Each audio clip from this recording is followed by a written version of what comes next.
চৰাইদেউ মৈদামস্থলীত বৰ্তমান মই উপস্থিত আছোঁ আৰু বৰ্তমান এই চৰাইদেউ মৈদামস্থলীসমূহ পৰ্যটন ক্ষেত্ৰলৈ ৰূপান্তৰিত হ'ল। কিন্তু আজি তাৰিখত চৰাইদেউ যিখনৰ যি প্ৰকৃত ছবি মোৰ যদি আপোনালোকে পাছফালে চাই পাছফালে যিবিলাক আপোনালোকে মৈদাম দেখা পাইছে, ইয়াত কোনো ধৰণৰ প্ৰথম কথা সংৰক্ষণৰ ব্যৱস্থা নাই। ইয়াত কোনো উপযুক্ত সংৰক্ষণৰ ব্যৱস্থা নাই। মৈদামৰ ওপৰত আপোনাৰ বৃহৎ আপোনাৰ জংঘলে গঢ় লৈ উঠিছে। আপোনালোকে যদি চাই ইয়াত আপুনি দেখা পাব মোৰ পাছফালে কেইবাটাও মৈদাম ইতিমধ্যে আপোনাৰ কোনো ধৰণৰ সংৰক্ষণৰ ব্যৱস্থা নাই। তাৰ সমান্তৰালভাৱে ইয়াত বৃহৎ আপোনাৰ জংঘলেৰে আবৃত হৈ পৰিছে। আৰু এই মোৰ পাছফালে আৰু অন্য এটা মৈদাম আছে। ইয়াত যদি আপোনালোকে এইটো মৈদামলৈ যদি ভালদৰে লক্ষ্য কৰে, ইয়াত দেখা পাব কিদৰে এই মৈদামবিলাক আজি ভাৰত চৰকাৰৰ আৰু ৰাজ্য চৰকাৰৰ যি দুটা ব্যাগুম বিভাগ পুৰাতত্ব আৰু প্ৰত্নতত্ব বিভাগ দুটাই এই পৰ্যটনস্থলীসমূহ এই মৈদামসমূহ তেওঁলোকৰ নিজৰ কৰ্তৃত্বলৈ তেওঁলোকে লৈ গৈছে। তাত স্বত্তেও আজিৰ তাৰিখত এনে দুটা ব্যাগুম বিভাগ থকাৰ পাছতো বছৰি কোটি টকা এনে পৰ্যটনস্থলীসমূহলৈ তেওঁলোকে উন্নয়নৰ নামত এৰি দিয়ে। কিন্তু আজিৰ তাৰিখত যি ইয়াৰ প্ৰকৃত ফোপোলা স্বৰূপটো আমি এই মুহূৰ্তত আপোনালোকক দেখাবলৈ সক্ষম হৈছোঁ। ইয়াৰ যিটো ফোপোলা স্বৰূপ, ইয়াৰ যি হাবি জংঘলেৰে ইয়াৰ যি আপোনালোকে দেখা পাইছে যে বৃহৎ জংঘলৰ আকাৰত গঢ় লৈ উঠিছে, ইয়াৰ নামত উন্নয়ন কেনেধৰণে উন্নয়ন হৈছে, ক'ত কি উন্নয়ন হৈছে, আৰু সেই বৃহৎ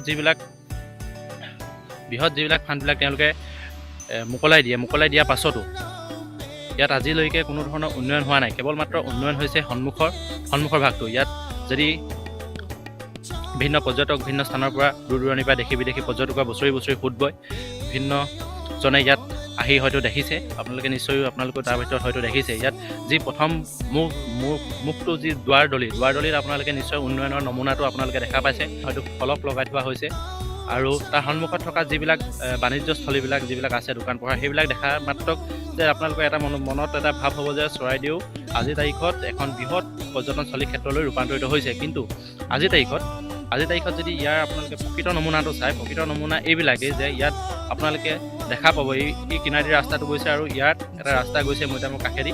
এই ৰাস্তাটোতেই তাৰ কাষত থকা যিবিলাক মূল মৈদামকেইটাক বাদ দি আৰু পাছফালে যিবিলাক মৈদাম আছে, ইয়াত কোনো ধৰণৰ সংৰক্ষণৰ ব্যৱস্থা প্ৰথম কথা নাই। আৰু আপোনালোকে নিশ্চয় দেখিছেই তেতিয়া যে বৃহৎ আপোনাৰ হাবি জংঘলে গঢ় লৈ উঠিছে। যে বছৰি ইমান টকা ফাণ্ডবিলাক আহে, ফাণ্ডবিলাক কেনেধৰণে ক'ত ব্যৱহাৰ কৰিছে তাৰ কোনো আজিলৈকে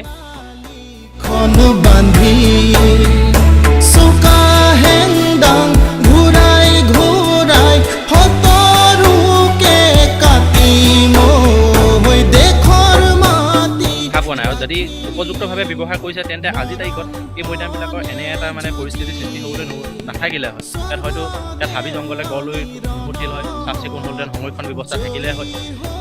আৰু বছৰি হাজাৰ পৰ্যটকৰ সোঁত বয়। এই পৰ্যটকৰ ক্ষেত্ৰত যি তাত মাচুল যি গেটত যেতিয়া সোমাবলৈ লোৱা হয়, তাত যি এটা ৰাজহ সংগ্ৰহ কৰা হয়, ভাৰত চৰকাৰ আৰু ৰাজ্য চৰকাৰৰ যি পুৰাতত্ব আৰু প্ৰত্নতত্ব বিভাগৰ হাতলৈ তেওঁলোকে প্ৰতি বছৰে তেওঁলোকে লৈ থাকে। তাৰ পাছতো তেনে ৰাজহবিলাক ক'ত কেনেদৰে ব্যৱহাৰ কৰিছে সেয়া আজিৰ তাৰিখত এক চিন্তনীয় বিষয় হৈ পৰিছে।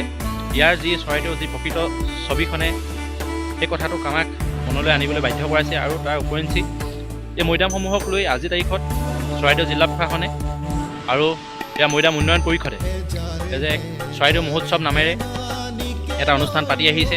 আমি সেই অনুষ্ঠানক আদৰণি জনাইছোঁ, ভাল পাইছোঁ, তেওঁলোকক ধন্যবাদ জনাইছোঁ। কিন্তু যাক লৈ এই অনুষ্ঠানবিলাক আজিৰ তাৰিখত আয়োজন কৰা হৈছে বা চৰাইদেউ বুলি ক'লেই কেৱল ইয়াত থকা যি ঐতিহ্য, ইয়াত থকা মৈদামবিলাকক লৈ গোটেই বিষয়টো জড়িত। কিন্তু আজিৰ তাৰিখত এই মৈদামবিলাক আজি এতিয়াও সংৰক্ষণ হোৱা নাই। তেনেস্থলত প্ৰশাসনে হাজাৰ কোটি টকাৰে ধুমধামেৰে চৰাইদেউ মহোৎসৱ আয়োজন কৰিছে। কিয় কেনেকৈ তেওঁলোকে কৰিছে বা এই মৈদামসমূহক আজিৰ তাৰিখলৈকে তেওঁলোকে সংৰক্ষণৰ ব্যৱস্থা কৰিব পৰা নাই। এটা কথা হয়, ভাৰত চৰকাৰ বা ৰাজ্য চৰকাৰ প্ৰত্নতত্ব বিভাগলৈ গৈছে, সেইটো কথা হয়। কিন্তু আজিৰ তাৰিখত ইয়াৰ প্ৰকৃত ছবিখন আপোনালোকে হয়তো দেখিছে। ইয়াত যে বৃহৎ যি জংঘলৰ গঢ় লৈ উঠিছে বা এই স্থানলৈ হয়তো পৰ্যটক আহিবলৈ সক্ষম হোৱা নাই। কাৰণ আমি এটা কথা চিন্তা কৰি আহিছিলোঁ মোৰ সতীৰ্থজনৰ লগত, যে ইয়াত হয়তো কোনো বনৰীয়া জীৱ জন্তু হয়তো আতংক সৃষ্টি হ'ব পাৰোঁ নি, মুখামুখি হয়তো সৃষ্টি হ'ব পাৰোঁ নি। ইয়াৰ এইখন আপোনালোকে নিশ্চয় দেখিছে, এইখন যে এখন বৃহৎ জংঘলৰ আকাৰ এখন হাবি লৈ গঢ় লৈছে আৰু সৌ নাতি দূৰতে থকা সেইবিলাক আপোনালোকৰ মৈদাম। কিন্তু এই মৈদামবিলাক আজিৰ তাৰিখলৈকে সংৰক্ষণৰ কোনো ব্যৱস্থা হৈ নুঠিলে হয়তো ইয়াত বাঘৰ দৰে বা তেনেকুৱা কোনো ধৰণৰ বন্যপ্ৰাণী হয়তো ইয়াত থাকিব পাৰে। আৰু যদি এনে স্থানত এইবিলাক স্থানলৈ যদি পৰ্যটকৰ কেনেবাকৈ যদি আগমন ঘটে তাত তেওঁলোকৰ বিপদ হোৱাটো অতি নিশ্চিত।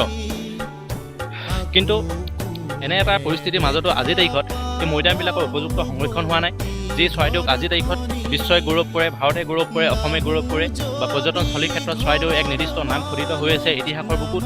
তেনেস্থলত চৰাইদেউ যিখন আজিৰ তাৰিখত যি প্ৰকৃত ছবি, এই প্ৰকৃত ছবিবিলাকে কিন্তু অসমৰ ঐতিহ্য বা ইয়াৰ যি নিৰ্দিষ্ট মানদণ্ড, এই মানদণ্ড ক্ৰমাৎ হ্ৰাস কৰি আহিছে। আমি আজি এই অঞ্চলৰ স্থানীয় হোৱাৰ বাবেই হয়তো আমাৰ এই দৃষ্টি আমাৰ চকুত পৰিছে। ঠিক তেনেকৈ ইয়াত যিখিনি দেখি বিদেশী পৰ্যটকৰ সোঁত গৈছে সেই তেওঁলোকৰো হয়তো একেই দশা, আৰু তেওঁলোকে ইয়াৰ পৰা এটা বাৰ্তা লৈ গৈছে যে চৰাইদেউত আজিৰ তাৰিখত প্ৰকৃত ইয়াৰ চৰিত্ৰটো কি বা প্ৰকৃত যিটো পৰিৱেশ, সেই পৰিৱেশটো কি তেওঁলোকে হয়তো ইয়াৰ পৰা বাৰ্তা অন্য জেগাত তেওঁলোকে বিয়পাই তুলিছে। কিন্তু আজিৰ তাৰিখত ইয়াত যিটো পৰিৱেশ ৰচনা হ'ব লাগিছিলে, আজি আহোম ৰাজত্বৰ অন্তত বহুত হাজাৰটা বছৰ ইতিমধ্যে অতিক্ৰম কৰি গ'ল, কিন্তু আৰু সমান্তৰালভাৱে পুৰাতত্ত্ব আৰু প্ৰত্নতত্ত্ব বিভাগলৈও এই মৈদামসমূহ তেওঁলোকৰ নিজৰ কৰ্তৃত্বত লোৱাও আজি বহু বছৰ হৈ গ'ল। কিন্তু আজিৰ তাৰিখত ইয়াত উপযুক্তভাৱে আজিও মৈদাম সংৰক্ষণ হৈ নুঠিল। তাৰ উপৰিঞ্চি ইয়াত আমি ইতিমধ্যে দেখাইছোঁ যে আমাৰ আশে পাশে কেইবাটাও মৈদাম আছে। এই মৈদামবিলাকত কোনো প্ৰথম কথা নামাকৰণ নাই বা নাম ফলক লগোৱা নাই, আৰু কাৰ হয় কি কথা এইবিলাক আজিৰ তাৰিখত এইবিলাক নিশ্চিত হোৱা নাই।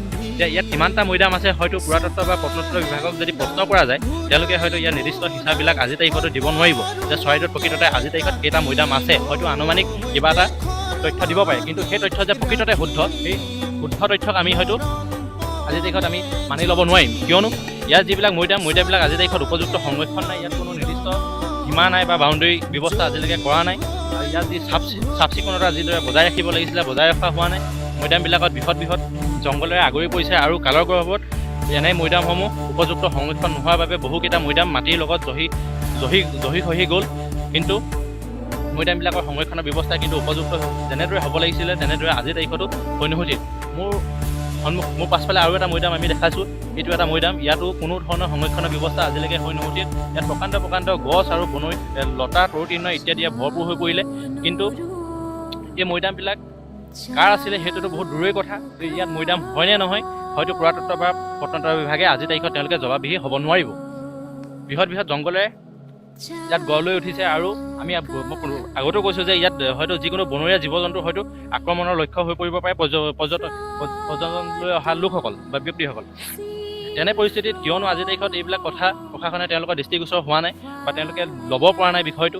কেৱল মাত্ৰ যে গেটৰ সন্মুখত এটা কাৰ্যালয় খুলি পেলাই তাত যি ৰাজহ যি সংগ্ৰহ কৰি থকা হৈছে বা ইয়াত প্ৰৱেশ কৰিবলৈ যি মাচুল লোৱা হৈছে, কেৱল তেওঁলোকে যে সেই তাত ব্যস্ত থাকে বা সেই কথাখিনি তেওঁলোকে বেছি গুৰুত্ব দিয়ে। ইয়াৰ ভিতৰৰ পৰিৱেশটো তেওঁলোকে আজিলৈকে কিন্তু সেইখিনি চাবলৈ সক্ষম হোৱা নাই। আৰু তাৰ বিনিময়ত বা তাৰ পৰিপ্ৰেক্ষিতত আজি চৰাইদেউ মৈদামৰ এনে এটা ৰূপ লৈছে। আৰু আটাইতকৈ আৰু এটা দুখ লগা বিষয় যে ইয়াত থকা যিবিলাক আমাৰ স্বৰ্গদেউসকলৰ যি পবিত্ৰ মৈদাম, এই পবিত্ৰ মৈদামবিলাকত উপযুক্ত সংৰক্ষণ আৰু সৌন্দৰ্য বৰ্ধনৰ এনেকুৱা কোনো ধৰণৰ ব্যৱস্থা নাই। কেৱল মই কৈছোঁ যে প্ৰথম যি সন্মুখৰ ভাগতহে আছে, আৰু সন্মুখৰ ভাগত থকাৰ বাবে হয়তো তাত কোনো এটা দুটা মৈদাম বাদ পৰি গৈছে। কিন্তু ভিতৰৰ ফালে আমি যিমান দূৰ ভিতৰলৈ আহিম বা ভিতৰত আপোনালোকে যিখিনি মৈদাম দেখা পাইছে তাত হয়তো এইটো সংৰক্ষণৰ ব্যৱস্থা হৈ উঠা নাই যে তাত যিখিনি পৰ্যটনৰ লোকৰ সোঁত বয় যে মৈদামৰ ওপৰেদি তেওঁলোকে অহা যোৱা কৰি থাকে। এইটো এটা অতি পৰিতাপৰ বিষয়, কিয়নো এই মৈদামসমূহ হৈ গ'ল আমাৰ পূৰ্বপুৰুষসকলৰ স্বৰ্গদেউসকলৰ পবিত্ৰ মৈদাম। আৰু এই মৈদামবিলাকক লৈ আমি ইতিহাস খোদিত আছে, ইতিহাসত নাম লিপিবদ্ধ আছে এই মৈদামসমূহৰ। আৰু এয়া আমাৰ ভৱিষ্যতে এক ঐতিহ্য, আজিও ঐতিহ্য কিন্তু ভৱিষ্যতলৈ ঐতিহ্য, আৰু ভৱিষ্যত প্ৰজন্মৰ এয়া এক নমুনা বা এয়া এক আদৰ্শ হিচাপে ৰৈ ৰ'ব। এই মৈদামবিলাকেই তাৰ যি ইতিহাস চিৰসেউজ কৰি ৰাখিব। কিন্তু মৈদামবিলাকত আজি তাৰিখত তেনেকুৱা হৈ নুঠিলে। ইয়াত মৈদামৰ ওপৰেদি ভিন্নজন লোক পাৰ হৈ যায়, গচকি যায়। ইয়াত কোনো ধৰণৰ আজিলৈকে নাম ফলকো লগোৱা নহ'ল প্ৰথম কথা। আৰু নিৰাপত্তাৰ বেষ্টনীত যদি লক্ষ্য কৰিবলৈ যোৱা যায় ইয়াত কোনো ধৰণৰ আজিলৈকে নিৰাপত্তাৰ বেষ্টনীত ব্যৱস্থা লোৱা নহ'ল। কিন্তু কাৰেংঘৰ বা ৰংঘৰ বা তলাতল ঘৰত যিদৰে আজিৰ তাৰিখত নিৰাপত্তাৰ লোক নিয়োজিত কৰা হৈছে, কিন্তু চৰাইদেউ মৈদামত বা ইয়াত তেনেধৰণে কোনো নিৰাপত্তাৰ মানুহৰ ইয়াত নিয়োগ কৰা হোৱা নাই। আৰু যাৰ বাবে ইয়াত ভিন্ন সময়ত ভিন্ন অপ্ৰীতিকৰ পৰিস্থিতিৰ সৃষ্টি হৈ থাকে। সমান্তৰালভাৱে যুৱ শৃংখলতাৰ কথা ইয়াত নুই কৰিব নোৱাৰি। আৰু তাৰ মাজতো ভিন্নজন দেশী বিদেশী পৰ্যটকৰ সোঁত বয় ইতিমধ্যে আমি কৈ আহিছোঁ। কিন্তু ইয়াত যেনেদৰে নিৰাপত্তা, সৌন্দৰ্য বৰ্ধন আৰু লগতে মৈদামসমূহৰ যি সংৰক্ষণৰ ব্যৱস্থা হ'ব লাগিছিলে কিন্তু আজিৰ তাৰিখত সেয়া হৈ নুঠিলে। আৰু এটা মৈদাম এইটো মই দেখাইছোঁ, এই মৈদামটোত আপোনালোকে যদি ভালদৰে লক্ষ্য কৰে এই মৈদামটো কেনেদৰে ইয়াতো একেই পৰিস্থিতি, হাবি জংঘলেৰে ভৰপূৰ হৈ পৰিছে। মৈদাম হয়নে নহয় আজিৰ তাৰিখত হয়তো ক'ব নোৱাৰে, কিন্তু আমি মৈদামসমূহত ভালদৰে লক্ষ্য কৰাৰ কাৰণে আমি দেখা পালোঁ যে এইবিলাক মৈদাম হয়, কিন্তু মৈদামবিলাক উপযুক্ত সংৰক্ষণ নকৰাৰ কাৰণে আজি হয়তো বহুকেইটা মৈদাম ইতিমধ্যে জহি খহি মাটিৰ লগত মিহলি হৈ গৈছে। আৰু যি এটা দুটা মৈদাম আছেগৈ বা প্ৰথমপি ৰক্ষা পৰিছে বুলি ক'ব লাগিব, এই কাৰণে কিয়নো এই মৈদামসমূহ আজি হয়তো আমি দেখা পাইছোঁ এই মৈদামসমূহ কিন্তু আজিৰ তাৰিখত উপযুক্তভাৱে সংৰক্ষণ হৈ নুঠিল।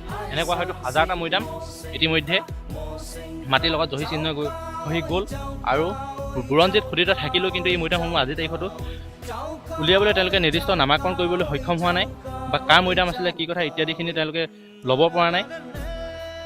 আৰু যিখিনি যাৱতীয় ব্যৱস্থা পুৰাতত্ব আৰু প্ৰত্নতত্ব বিভাগৰ যিখিনি যাৱতীয় ব্যৱস্থা আছিলে সেই ব্যৱস্থাখিনি তেওঁলোকে যে চূড়ান্ত গাফিলতি হৈছে এই কথাটো কিন্তু স্বীকাৰ কৰিবই লাগিব। ইয়াৰ যি সৌন্দৰ্য, ইয়াৰ যি মৰ্যাদা, ইয়াৰ আজিৰ তাৰিখত অক্ষুণ্ণ ৰাখিব পৰা নাই। চৰাইদেউ মৈদামৰ উন্নয়ন সমিতি বা অন্যান্য ভিন্ন জাতীয় দল সংগঠন আছে, কিন্তু তেওঁলোকৰ হয়তো এই বিষয়বিলাকৰ ওপৰত দৃষ্টিগোচৰ হৈছে নে নাই হোৱা, বা ভিন্ন সময়ত তেওঁলোকে মাত পাতিছে নে নাই মতা, সেই বিষয়ে আমি এতিয়ালৈকে অৱগত নহয়। কিন্তু ইয়াৰ যি প্ৰকৃত ছবি, এই প্ৰকৃত ছবি আজি 1 জানুৱাৰী 2018 বৰ্ষত ইয়াৰ যি প্ৰকৃত ছবি, এই প্ৰকৃত ছবিখনে কিন্তু এইটো এটা প্ৰমাণ কৰিলে যে চৰাইদেউ আজিৰ তাৰিখত সংৰক্ষণ নহয়। ইয়াত জাক জমকতাৰে, বিলাসীকতাৰে বা কোটি কোটি টকা ব্যয় সাপেক্ষে চৰাইদেউ মহোৎসৱ আয়োজন কৰিব পাৰে, কিন্তু চৰাইদেউ মহোৎসৱৰ ভিতৰখনত বা চৰাইদেউ মৈদামৰ ভিতৰখনত কি পৰিস্থিতি বা কি এটা পৰিৱেশ ৰচনা হৈ আছে বৰ্তমান সময়লৈকে, সেয়া কিন্তু ইয়াত যিসকল পৰ্যটকৰ লোক আগমন ঘটিছে তেওঁলোকে নিশ্চয় বুজিব পাৰিছে। আৰু আমি ইয়াৰ পৰা এটা কথা স্পষ্টভাৱে যে চৰাইদেউক যদি ভৱিষ্যত দিনত যদি বিশ্ব মানচিত্ৰত বজাই ৰাখিবলৈ হয় বা এই মৈদামসমূহক যদি আমি উজ্বলাই ৰাখিবলৈ হয়, তেন্তে এই মৈদামসমূহৰ উপযুক্ত সংৰক্ষণ, সৌন্দৰ্যবৰ্ধন আৰু ইয়াৰ যি নিৰাপত্তা বেষ্টনী এইবিলাক গঢ়ি তুলিব লাগিব। সমান্তৰালভাৱে চৰাইদেউ মৈদামৰ ভিতৰত আৰু এটা লক্ষণীয় বিষয় হৈ আছে যে ইয়াত যিদৰে চাফ চিকুণতা বজাই ৰাখিব লাগিছিলে এই চাফ চিকুণতা আজিৰ তাৰিখত সম্ভৱ হৈ উঠা নাই।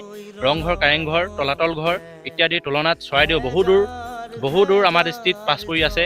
ইয়াত কোনো ধৰণৰ সৌন্দৰ্যবৰ্ধন হোৱা নাই, কেৱল মাত্ৰ ইয়াত হৈছে সন্মুখৰ ভাগডোখৰ। চৰাইদেউ মৈদামৰ ভিতৰখিনিত কি পৰিৱেশ ৰচনা হৈ আছে বা কি পৰিস্থিতি হৈ আছে সেয়া কেৱল ইয়াত অহা দৰ্শকসকলে তেওঁলোকে বুজিব পাৰিছে বা দেখিছে।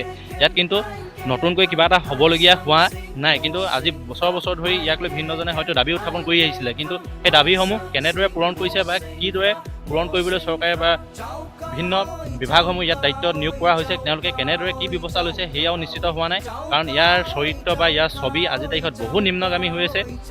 আমাৰ ৰাজ্যখনৰ আন পৰ্যটনস্থলীৰ ক্ষেত্ৰত চৰাইদেউ আজিৰ তাৰিখত বহু দূৰ পাছ পৰি আছে। কেৱল মাত্ৰ উন্নয়ন হৈছে যদি ইয়াৰ সন্মুখৰ ভাগডোখৰ উন্নয়ন হৈছে।